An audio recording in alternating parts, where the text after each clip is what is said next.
Alright, welcome back to my YouTube channel. I'm Andes Vlog. Ito, kumpirmado. Good news. Arnie Tevez, ibabalik na sa Pilipinas anytime para ikulong. Nanalo po ang Pilipinas dito sa pinaglalaban na extradition treaty para may balik itong si Arnie Tevez. Mga kaibigan, kung magugunitan nyo ho sa lahat ho nang hindi nakakaalam. Ito si Arnie Tevez, dating congressman ng Negros na pinatalsik ho diyan sa kamera. Siya po ay siyang mastermind di umano dito ho sa pagpaslang sa dating gobernador na si Ruel Digamo at marami pang mga kasama na nadamay ho. Nakinitil po ang buhay sa utos di umano nitong ni Arnie Tevez. Ang kanyang mga kasama ho ay nandiyan nakakulong na dito sa ating bansang Pilipinas. Ba't siya ho ay nagtago diyan sa bansang Timor-Leste? Ilang buwan na po ang nakakaraan, nahuli po siya ng Interpol. Kinulong. Habang nakakulong ho siya diyan sa bansang Timor-Leste, ay ang ating gobyerno ho nagkaroon po ng pag-file dumaan sa legal na proseso tungkol dito sa extradition treaty, mga kaibigan, para dito ikulong sa bansang Pilipinas. Sa wakas, good result. Inaprubahan na ho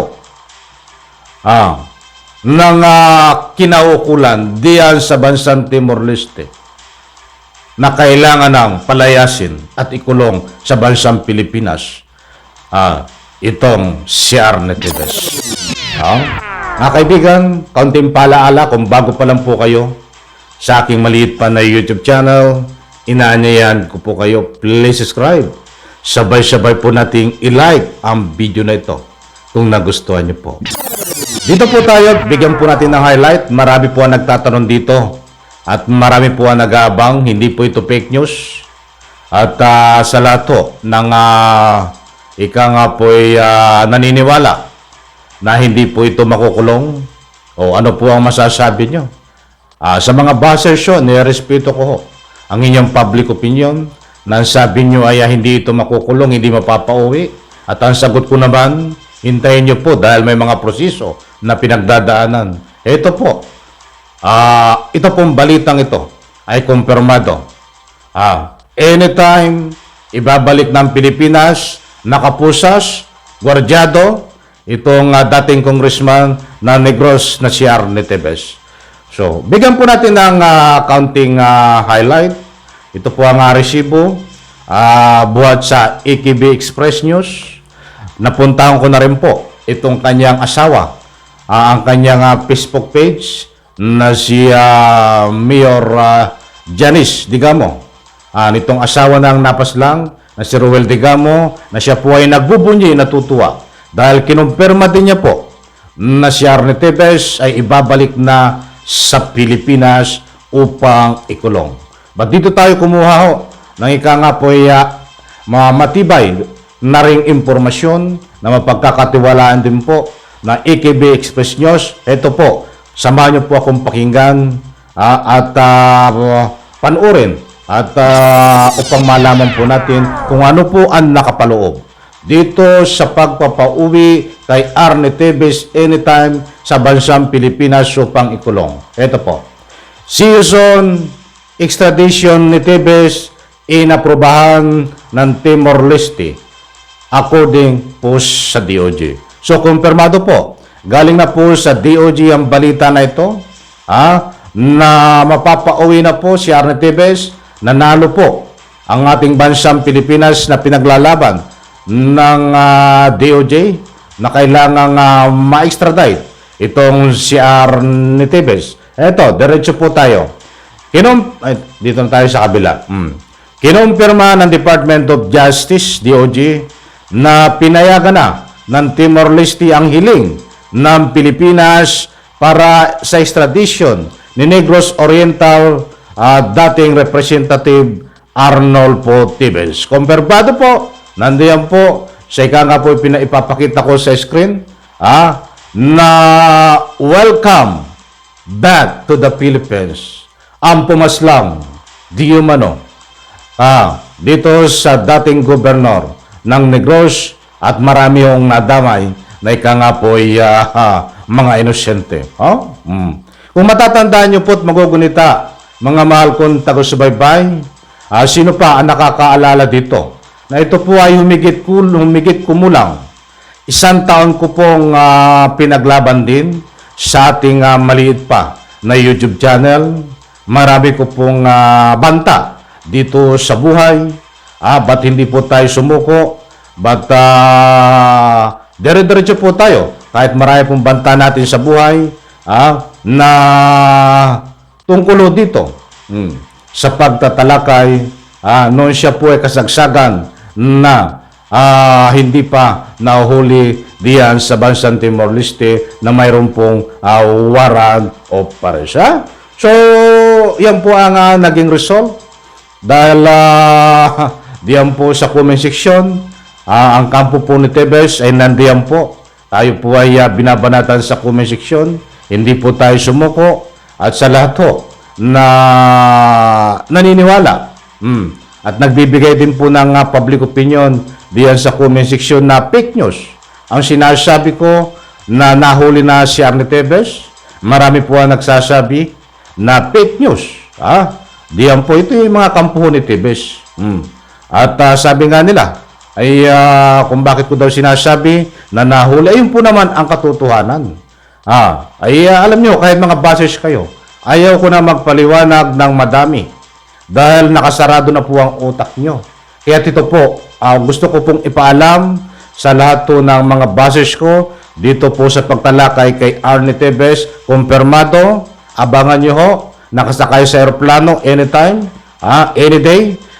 Ibabalik po si Arnie Tebes upang ikulong dito sa ika nga po ay tunay na kulungan sa Riyas na bakal sa ating bansang Pilipinas dahil nanalo po ang bansang Pilipinas sa DOJ dito sa extradition treaty. Ituloy po natin.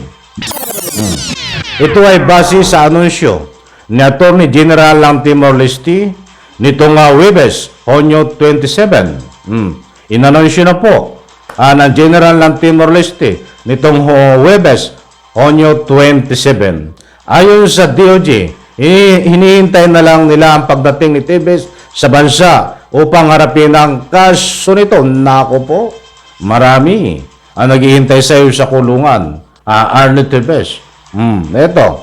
We look forward the arrival of Mr. Tebes so that I may finally face the charges against him in our local courts. Dagdag pa nito. Si Tebes ay naharap sa mga kasong pagpatay kaugnay ng pagpaslang kay dating Negros Oriental Governor Ruel Digamo noong 2023. Okay, maliwanag po.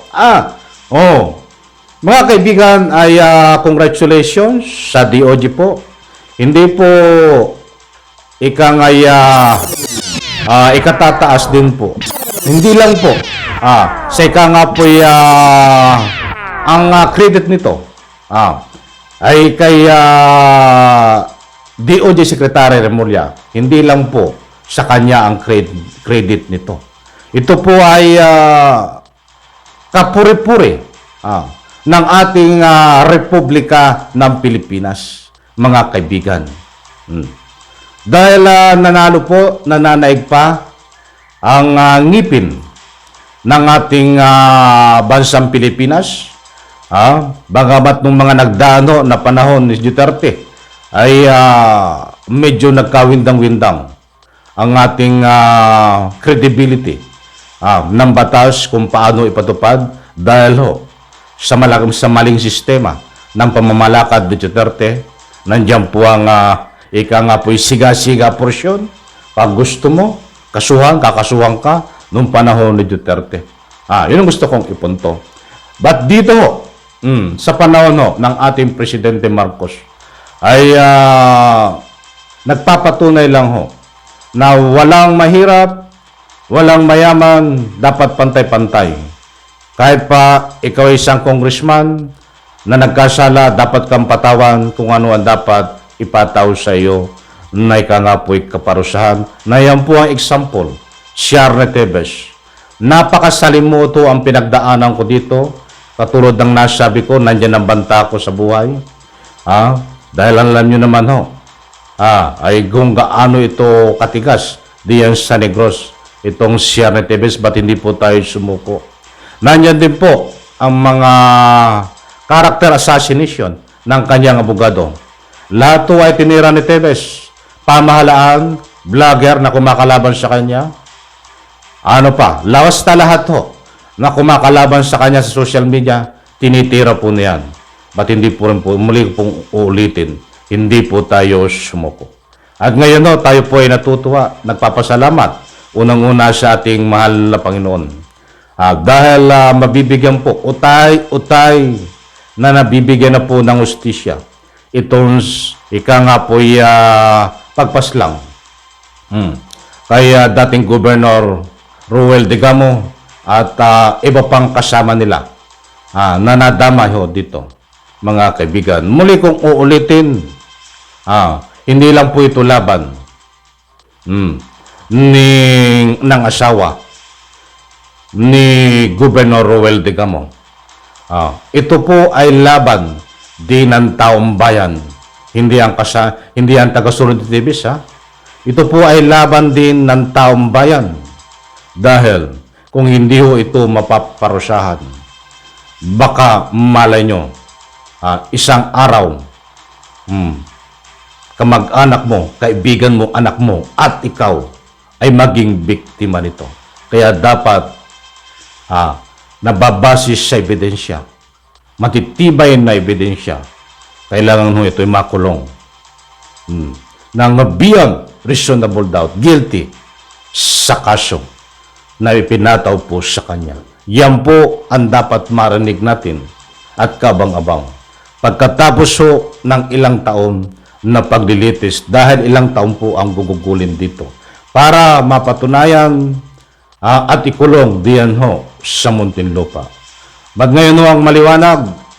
Pagdating niya sa Pilipinas, wala pong kakulang piyansa, Nobel recommendation, habang nililitis ho ang kaso, ay nandiyan po nakakulong. Sa tunay na rihas na bakal, walang pansamantalang kalayaan po. Okay, alright, maliwanag ho.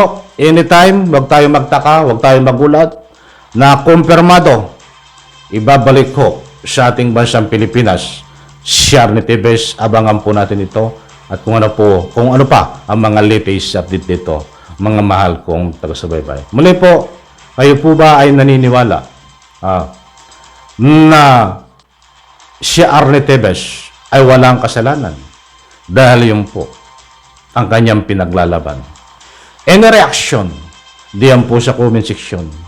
Pwede po kayong mag-iwan ng anumang public opinion. Maraming salamat. Bye-bye. Palakpakan.